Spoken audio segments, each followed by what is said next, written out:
Ladies and gentlemen, welcome to our panel world of short films. Today we are diving into the art of coincidence storytelling that captivates hearts and minds.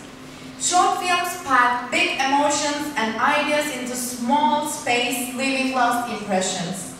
Our panel of experts from filmmakers will share insights on crafting compelling short films, navigating the festival circuit, and the unique impact of these short stories.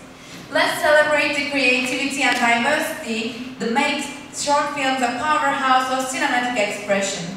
Thank you for joining us on this exciting journey of exploration. Let's begin. Ladies and gentlemen, today it's our pleasure to introduce you to four incredibly talented short film directors who have left a remarkable mark on the cinematic landscape. Please welcome on the stage Emily Reeve, Pierre Gaffié, Beatrice Yagi, and Derya Durmaz, everyone. My glasses.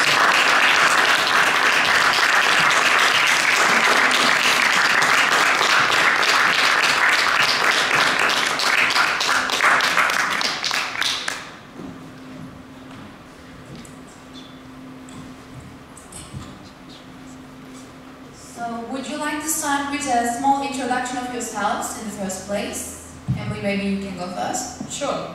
So my name is Emily Reeve. I'm from Australia, but now I live in Germany. I have directed a few films, but I would consider myself more of an editor at heart. And I'm Derya Durmaz. Like my colleague, I'm from Turkey, but living in Germany now. I come from acting, so I took part in films as actor and writer-director. So that's it, yeah. Guten Tag, my name is Pierre Gaffié. I took 4 trains from Kreich to be here. I used to be a film critic on television many years ago, but I decided it was not the best thing I could do, and I decided to make short films, and I tried to make and invent stories as diverse as I can. Thank you everyone for the introductions. So I'll begin with the first question then.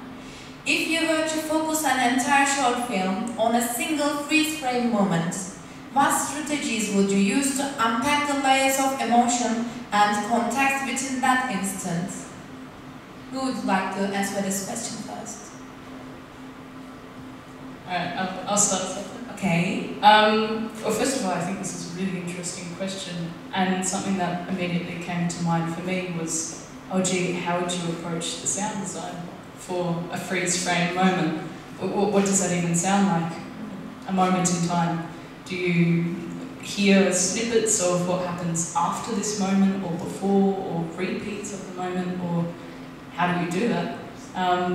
So that's more of a question than an answer. But something as well I thought about could be this concept of the moment in time is frozen, but perhaps one character isn't.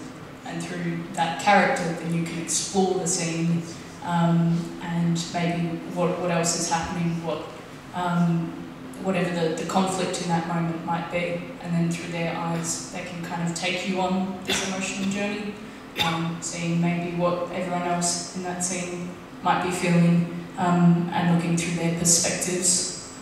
Just a moment. Thank you, Emily, for this great answer. Derya. First, to be honest, I felt like, I'm not sure I understand this question. Then again, when we say freeze frame, it's like, like time and emotions and life freezing for a moment in general. So like, I mean, we could go to the classical way of thinking and trying to explain like, oh, the blocking, the framing, this, that, but yeah, it's maybe like you said, it's just about time freezing a specific moment and I think what resonates in me is what makes me make films. Like to come up with the idea or a feeling that later becomes a film, those moments in life. That's all I can think about when you ask me like about a freeze frame and how to unpack that, because in our daily life, certain things happen, you go through a moment and it just kind of ingrains in your mind, in the back of your mind. Yeah, and I think if you kind of have some creative outlet, then it turns into something. I kind of take it backwards, your question, yeah. Thank you again for this great answer. I mean a freeze frame in general, or for our specific films screen here at the festival? You can always answer in general or like in this specific film, whichever you're feeling comfortable. I think a freeze frame is, in a film, is quite like a dream. I think sometimes you wake up and you have an image you had during the night. Sometimes it's very bizarre, frightening, comforting. You don't know if it's a prophecy of your future, or if it's just crap. And it's a combination of stuff you had the day before.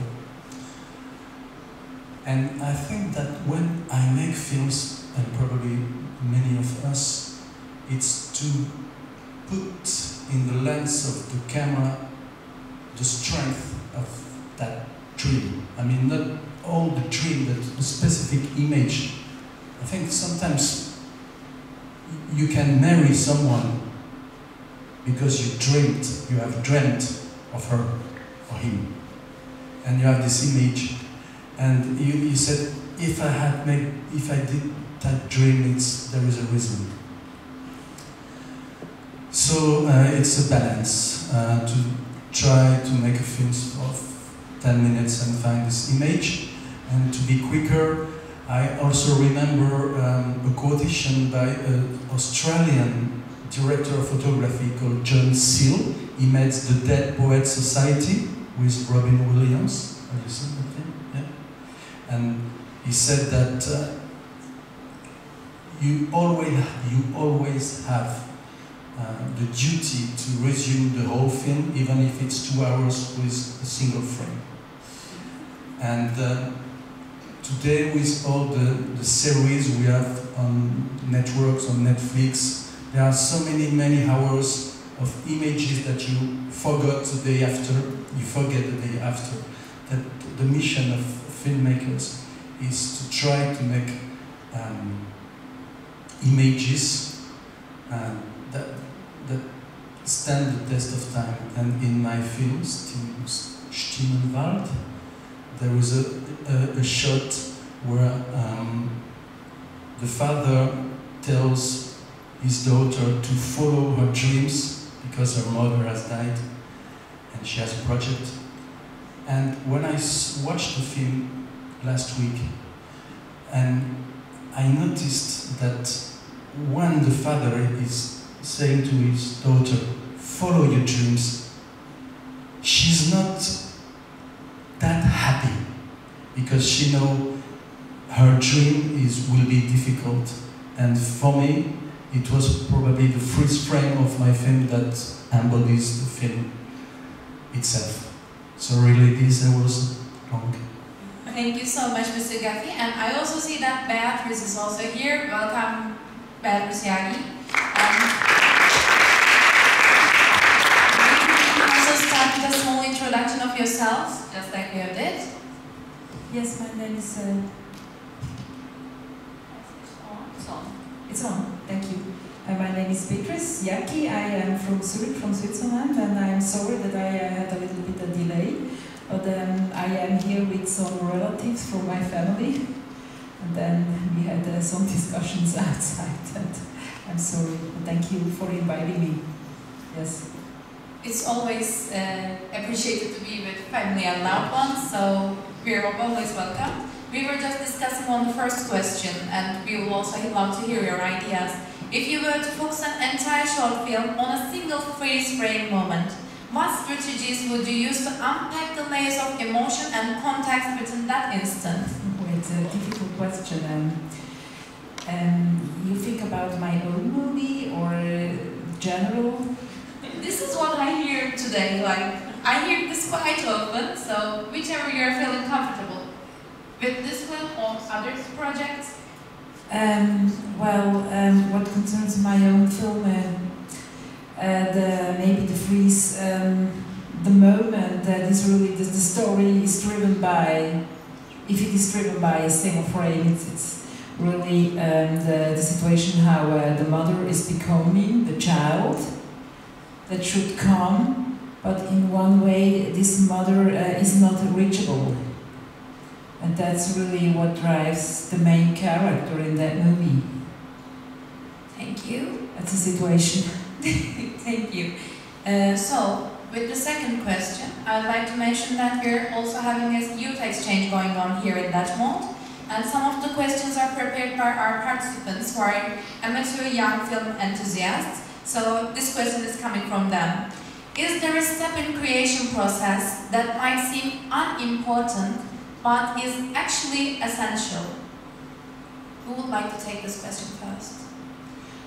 I would like to say something about this because I think what is really essential, and I really see very often that it's really to develop your story and have the courage to question all over and over again if this is really, does it really work, and that you have the courage also to tear a story completely apart and put it together again and again. I made this process and I know that it's so exerting, but I think in many ways it is worthy to take a lot of work in this process.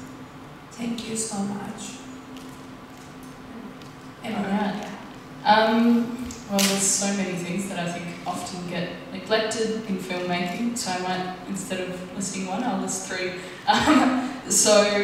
One for each stage of the production process. So in pre-production, I know something I've done before which really hindered me was not spending enough time storyboarding. It's such like a common thing. Of course, you know you need to do it, but when push comes to shove and you don't have too much time before finally you get on set shooting, I've ended up not storyboarding as thoroughly as I should have, and instead maybe just relying on written notes for my shots. And then that means on set, in the heat of the moment, I can't focus, I can't understand what it was that I meant in these words, and for me, I really needed those visual references. So storyboarding, very important. Secondly, in production, on set, do not neglect catering. You know, a lot of the time, especially when you're starting out and it's people volunteering their time, whether that's actors or crew, you need to keep them happy, healthy and fed.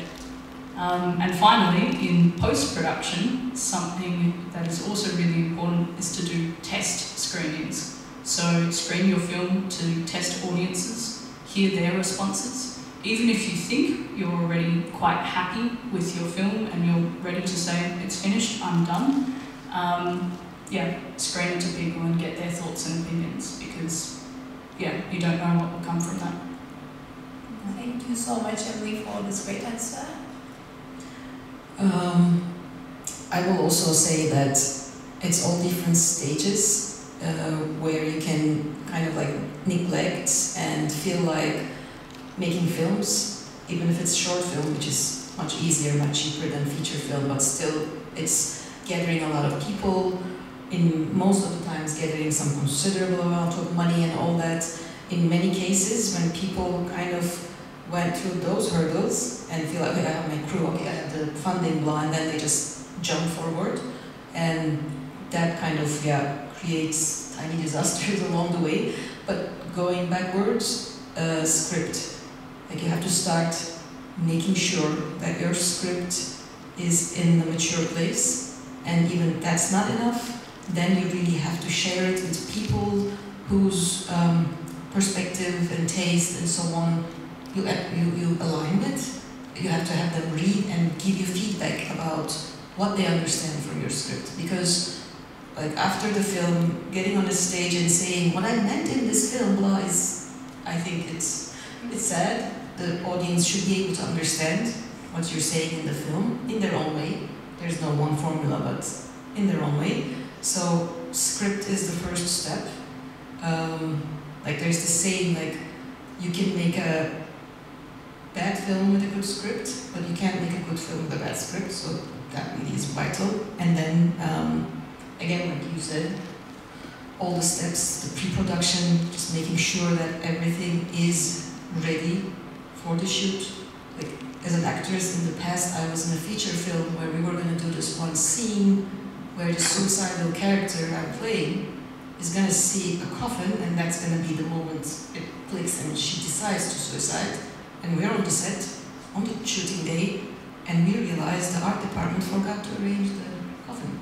Like, these are, yeah, you have to do your work, and every division has to prepare and, you know, double check. Yeah. Wow, really learning something. First catering, then the coffins. It's going well.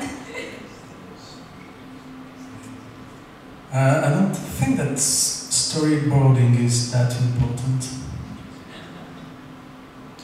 but it is important. But not that important, because sometimes you can get trapped. According to about the actors that you mentioned, sometimes I come to the conclusion that you can make a good film with a bad actor. I never thought I could say that one day. But with the magic of editing and the fact that you can take the actor or the actress apart and speak to him or to her more directly and say, this is not working, we have to find another way.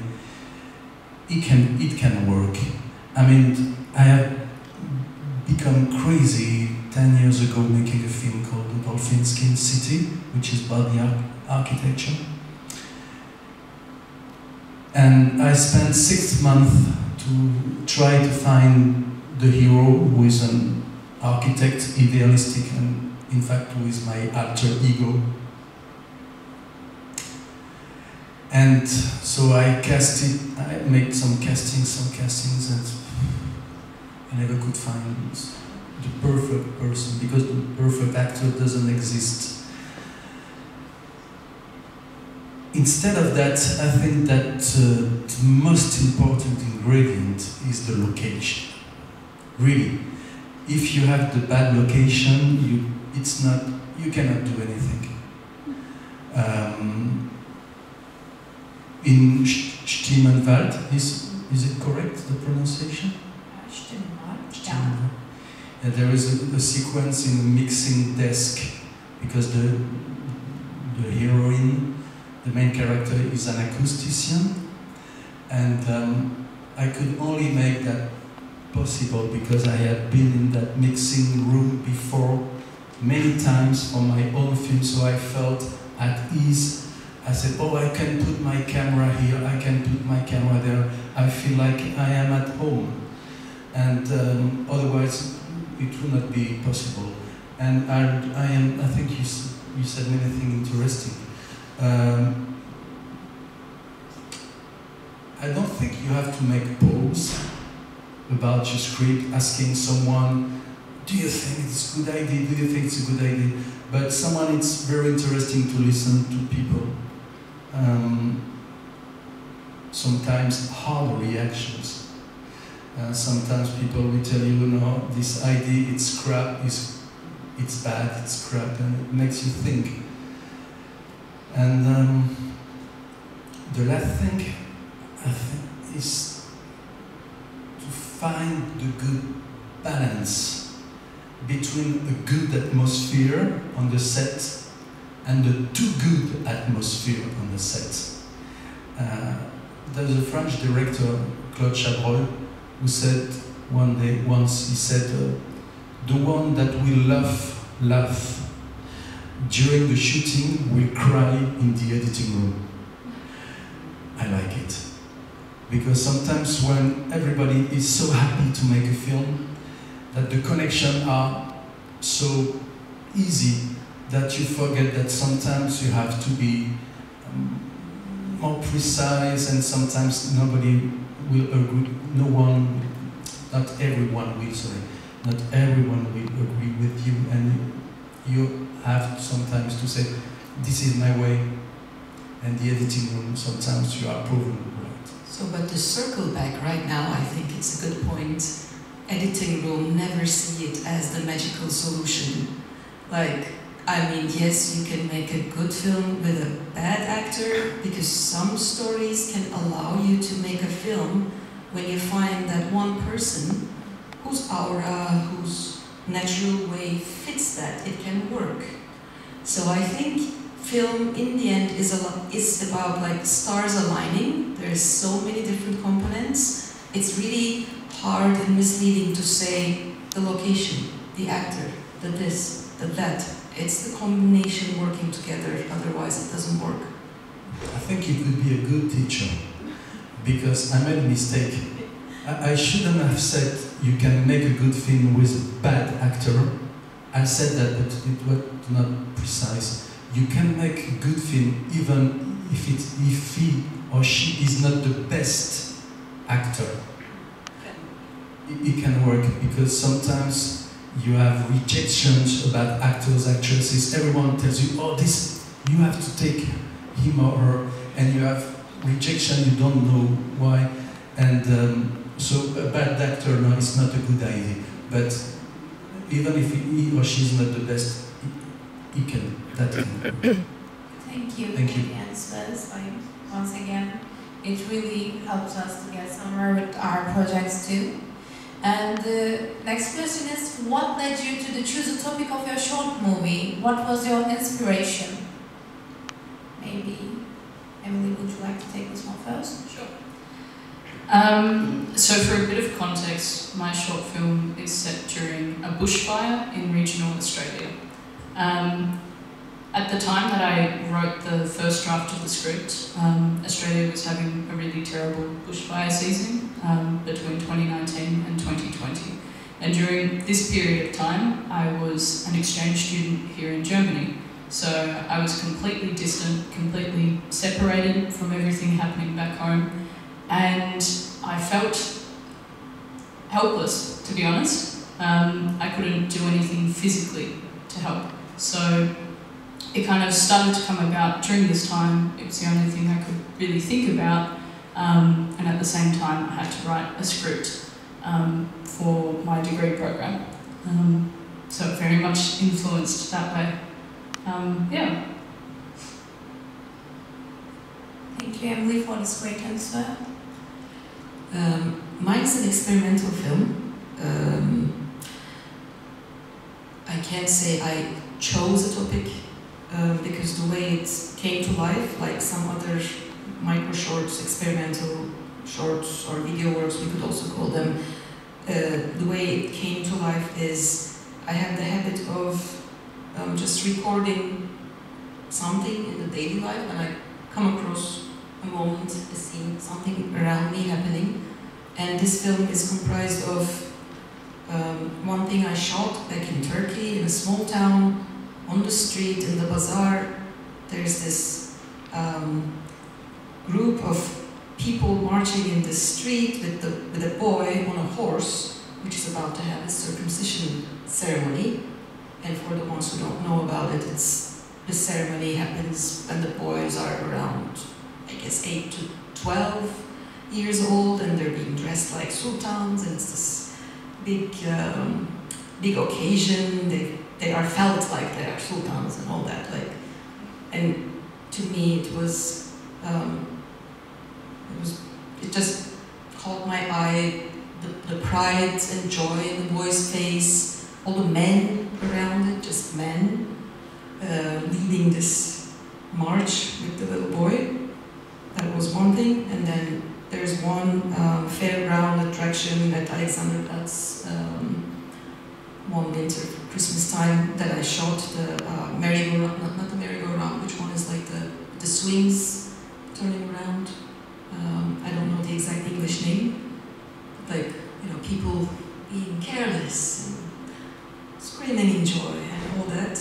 And those two came together much later in a story where I tell a story about a dating incident between a man and a woman.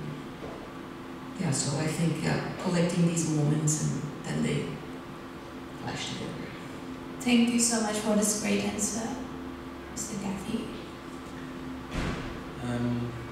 My film deals with mortality. It's the story of an acoustician who tries to grab the voices of people who are dead and make them alive. And I think that when you are above 50, which is my case, if you don't confront mortality, either you are a superhero, you are immortal, either you are blind. But I didn't know how to talk about those things, death and the departed. Once I went to a funeral to a friend of mine, and the brother of the deceased woman, he came, it was in a church, and he pronounced a speech so moving. I was almost crying. 2 months after, I went to another funeral, and the other person said exactly the same speech. So I thought, oh, there must be somewhere a book with good speeches for dead people. You know, like politicians when they are quoting Winston Churchill, when they don't know what to say. And I said, this is not a good way to talk about someone you love and who is dead, to say usual words that everybody can say on the planet. I think that's a shame, that's a disgrace. And after that, on Facebook, there was someone announcing the death of a brother, and someone pushed the like button. I like that. And there was some reaction. How could you like the fact that his brother is gone? Okay, so I think that in 2023, with the technologies, death is becoming something like an abstraction. They are dead, but they are not that dead, you know. And it puzzles me, really. And so I try to find a way to make that more poignant. And a few years ago, sorry, I'm a little long, because the trip from France was long. And now, a hot summer, my girlfriend, it was 1 a.m. at night, she gave me her phone and she said to me, Pierre, listen. And it was my father and my mother's voices that she had recorded under the table when we had a glass of wine. And my mother was speaking about war, her childhood, her marriage, and my father too. And I said to Isabel, that's not polite.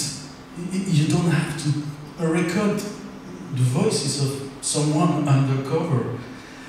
And then, okay, I forgave her. And so I said, maybe there is something with the voices.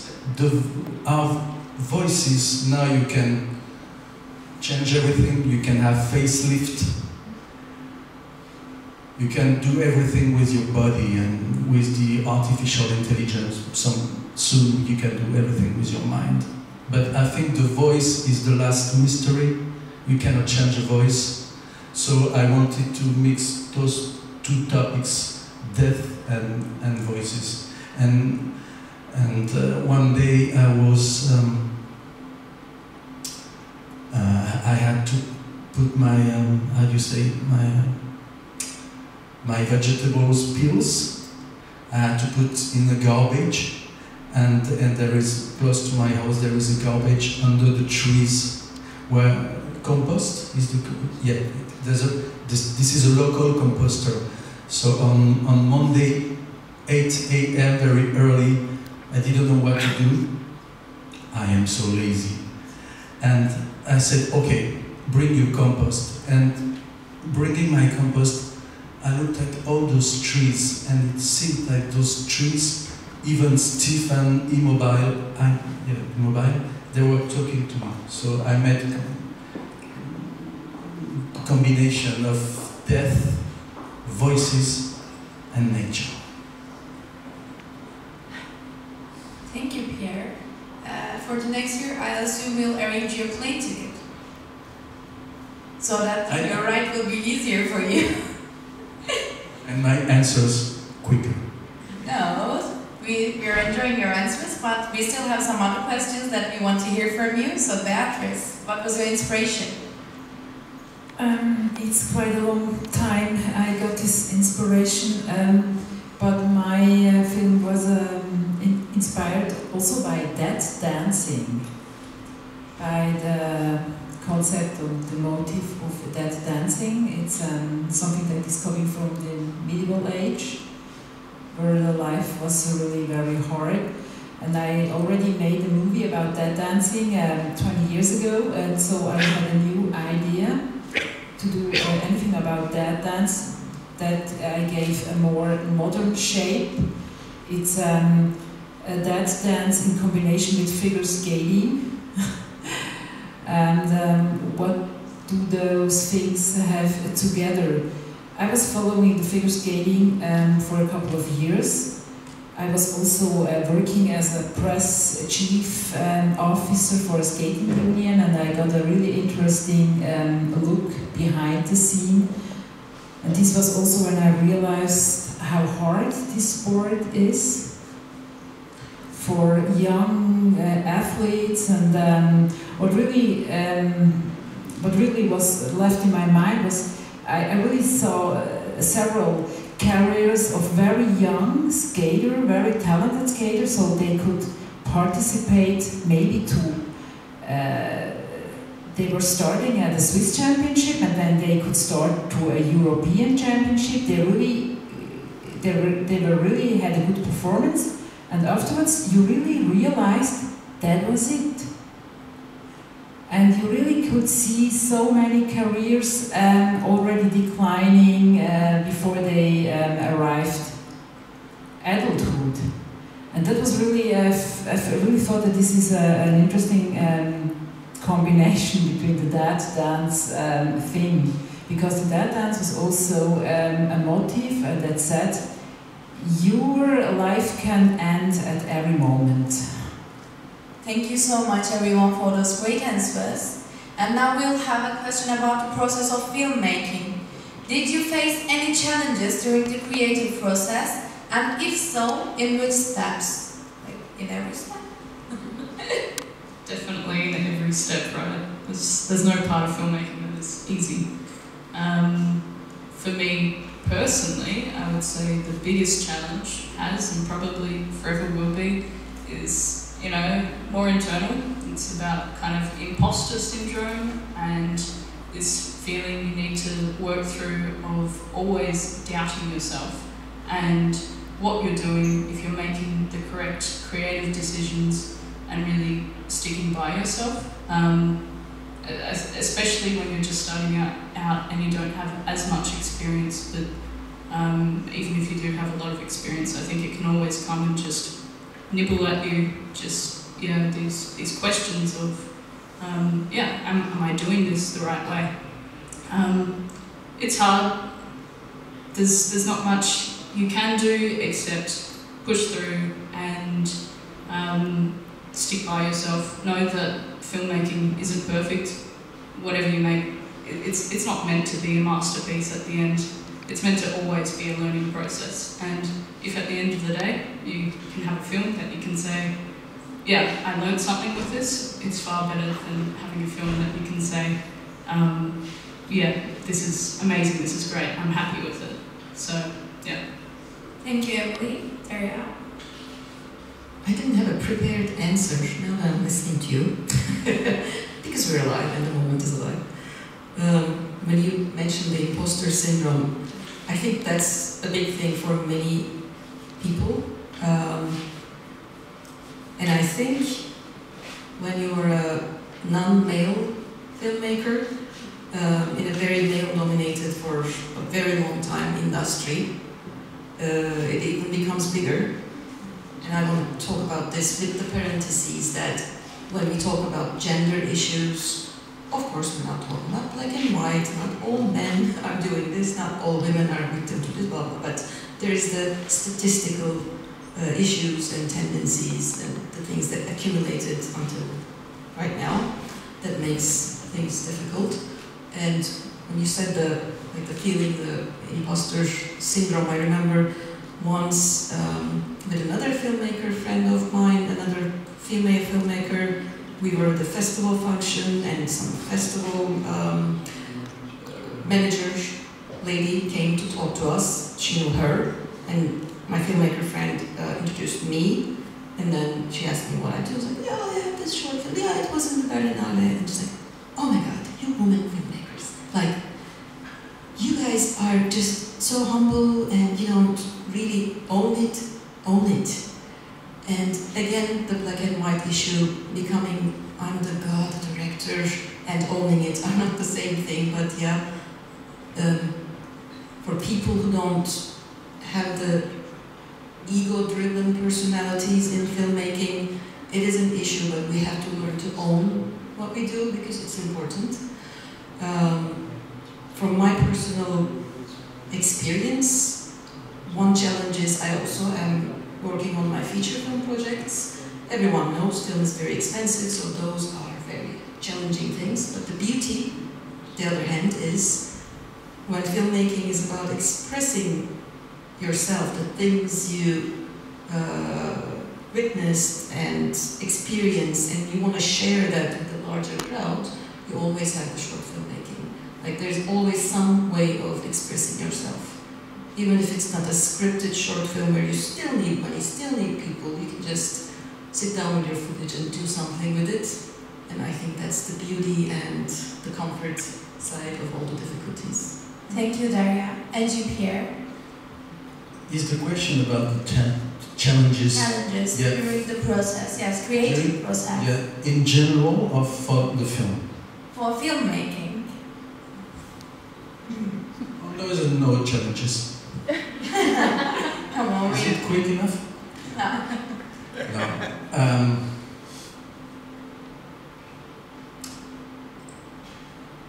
I think it depends on the fact that either you write your own stuff, either you don't.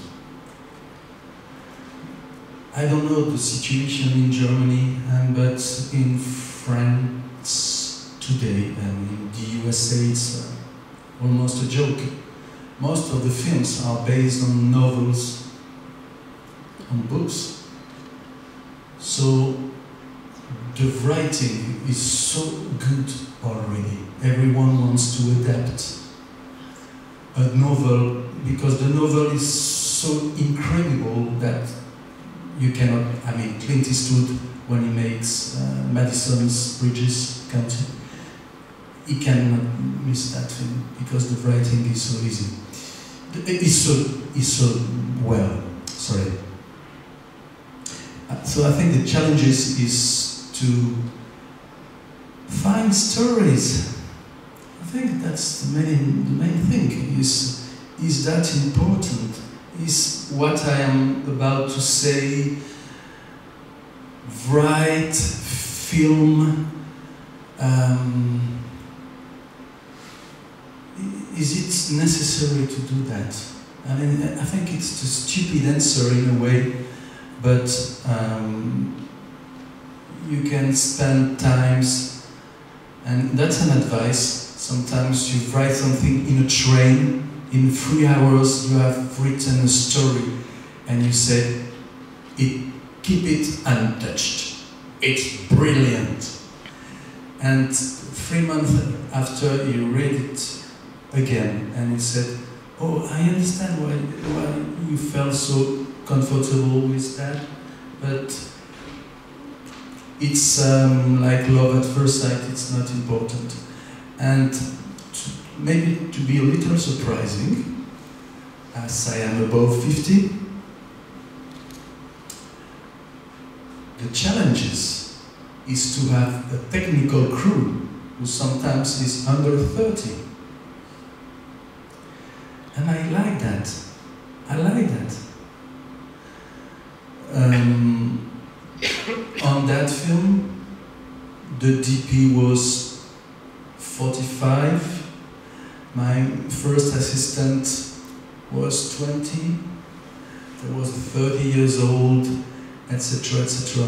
So you don't find that in rock bands, for instance. Rock bands, they all are 20 years old, or 40 years old, or 80 years old, for some. But I think it's a real challenge. You don't talk to a technician who is 25 and was just graduated from his school. Then you talk to someone who is 50 and who has worked on feature films. So you have to, I think it's like you are on a boat for 1 week, and you have to be very cautious and attentive to how people behave, react and feel. Thank you, Pierre. And you, Beatrice? Everything had been said already. I cannot add anything to this. I think also the roughest part in my project was really to create the story and to sustain all the fights with the producer who has another opinion. Thank you so much. Ladies and gentlemen, as you know, we also have some other events on our schedule, so today we'll be wrapping up at this point. So with your big round of applause, Emily, Darya, Dumas, Pierre Gaffié, and Gaffié.